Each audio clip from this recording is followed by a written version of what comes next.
Hello and welcome to the fourth video in this expression and formula series. Today in this video we will be covering how to multiply two algebraic linear expressions. So in this video we will cover a total of 3 questions to understand this concept. So starting with the first question, the question is x plus 3 multiplied by x minus 2. So here in this question we have been given two linear expressions, right? And why I am terming it as linear? Because the power of x, the maximum power of x in this expression is 1. So the power of x over here is 1, the power of x over here is 1. So that is why these two linear expressions, they are termed as linear, because the maximum power of x is 1. Now if we need to multiply it, we need to apply the same concept which I taught you in the earlier videos. We first need to multiply this x by this x, and then we need to multiply this x by minus 2. And similarly, we need to multiply this 3 by x and then this 3 by minus 2. So we will go step by step. The first step is x multiplied by x. That will give you x square. Similarly, x times minus 2 plus minus will be minus, and x times 2 is 2x. Similarly, moving on to 3 times plus x, that will be equal to plus 3x. And plus 3 times minus 2 will be plus minus minus, 3 times 2 is 6. So now over here we get x square minus 2x plus 3x minus 6. So we just need to add them together. So it will be x square will be written as it is.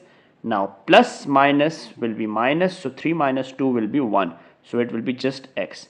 And the sign will always be of a bigger number, that is 3. So the sign will be plus.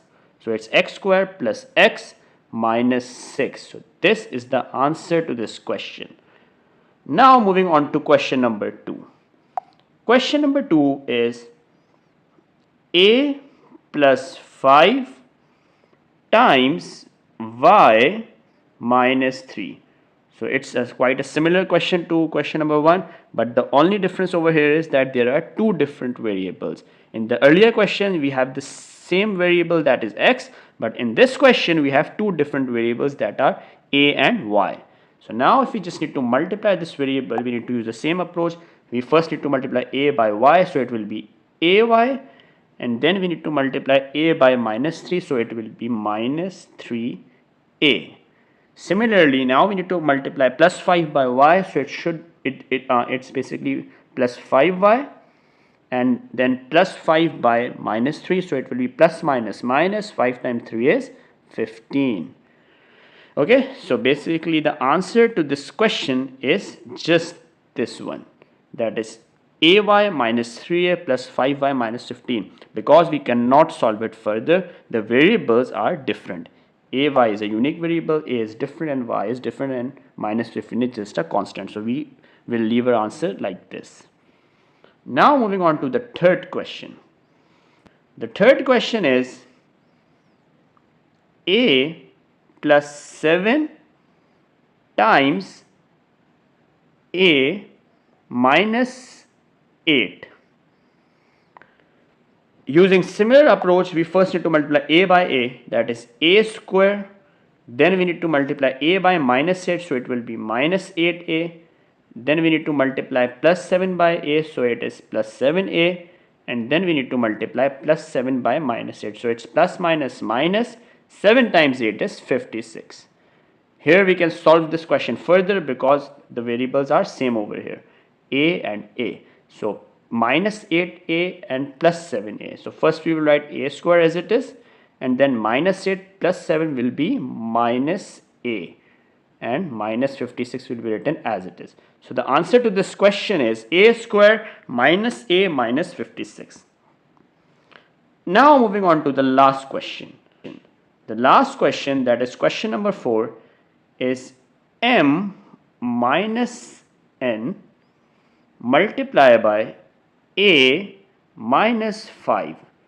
Now here in this question is different from the previous 3 questions. Why? Because here you have 3 different variables. So the first variable is m, the second is n, and the third is a. So but the thing is that we need, when we are expanding the linear algebraic expression, the approach will remain the same. We just need to multiply each number by the different number in the other bracket. So starting with this m times a is ma. Similarly, m times minus 5 is minus 5m, and then minus n times a is minus na, and then minus n times minus 5 will be minus minus plus, and n times 5 is 5n. So this is our final answer, because we cannot solve further as the variables are different.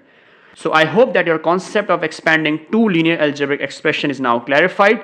Still, if you have any question and if you want me to solve further questions, do let me know in the comment section below. Thank you so much. Take care, and we will meet in the next video.